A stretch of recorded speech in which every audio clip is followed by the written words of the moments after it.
एक बार की बात है कि यशोदा मैया प्रभु श्री कृष्ण के उलाहनों से तंग आ गई और छड़ी लेकर श्री कृष्ण की ओर दौड़ी।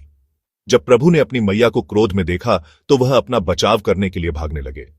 भागते भागते श्री कृष्ण एक कुम्हार के पास पहुंचे। कुम्हार तो अपने मिट्टी के घड़े बनाने में व्यस्त था, लेकिन जैसे ही कुम्हार ने श्री कृष्ण को देखा तो वह बहुत प्रसन्न हुआ। कुम्हार जानता था कि श्री कृष्ण साक्षात परमेश्वर हैं। तब प्रभु ने कुम्हार से कहा कि कुम्हार जी, आज मेरी मैया मुझ पर बहुत क्रोधित है। मैया छड़ी लेकर मेरे पीछे आ रही है, भैया मुझे कहीं छुपा लो। तब कुम्हार ने श्री कृष्ण को एक बड़े से मटके के नीचे छिपा दिया। कुछ ही क्षणों में मैया यशोदा भी वहां आ गई और कुम्हार से पूछने लगी, क्यों रे कुम्हार, तूने मेरे कन्हैया को कहीं देखा है क्या? कुम्हार ने कह दिया, नहीं मैया, मैंने कन्हैया को नहीं देखा। श्री कृष्ण यह सब बातें बड़े से घड़े के नीचे छुपकर सुन रहे थे। मैया तो वहां से चली गई। अब प्रभु श्री कृष्ण कुम्हार से कहते हैं, कुम्हार जी, यदि मैया चली गई हो तो मुझे इस घड़े से बाहर निकालो। कुम्हार बोला, ऐसे नहीं प्रभु जी, पहले मुझे 84 लाख यानियों के बंधन से मुक्त करने का वचन दो। भगवान मुस्कुराए और कहा, ठीक है, मैं तुम्हें 84 लाख योनियों से मुक्त करने का वचन देता हूं। अब तो मुझे बाहर निकाल दो। कुम्हार कहने लगा, मुझे अकेले नहीं प्रभु जी, मेरे परिवार के सभी लोगों को भी 84 लाख योनियों के बंधन से मुक्त करने का वचन दोगे तो मैं आपको इस घड़े से बाहर निकालूंगा।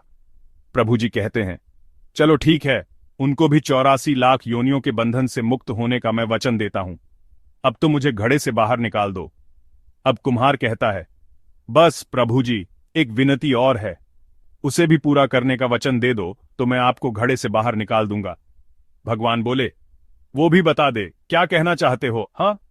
कुम्हार कहने लगा, प्रभु जी, जिस घड़े के नीचे आप छुपे हो उसकी मिट्टी मेरे बैलों के ऊपर लाद के लाई गई है। मेरे इन बैलों को भी 84 के बंधन से मुक्त करने का वचन दो। भगवान ने कुम्हार के प्रेम पर प्रसन्न होकर उन बैलों को भी 84 के बंधन से मुक्त होने का वचन दिया। प्रभु बोले, अब तो तुम्हारी सब इच्छा पूरी हो गई, अब तो मुझे घड़े से बाहर निकाल दो। तब कुम्हार कहता है, अभी नहीं भगवान, बस एक अंतिम इच्छा और है, उसे भी पूरा कर दीजिए, और वह यह है, जो भी प्राणी हम दोनों के बीच के इस संवाद को सुनेगा उसे भी आप 84 लाख योनियों के बंधन से मुक्त करोगे। बस यह वचन दे दो तो मैं आपको इस घड़े से बाहर निकाल दूंगा।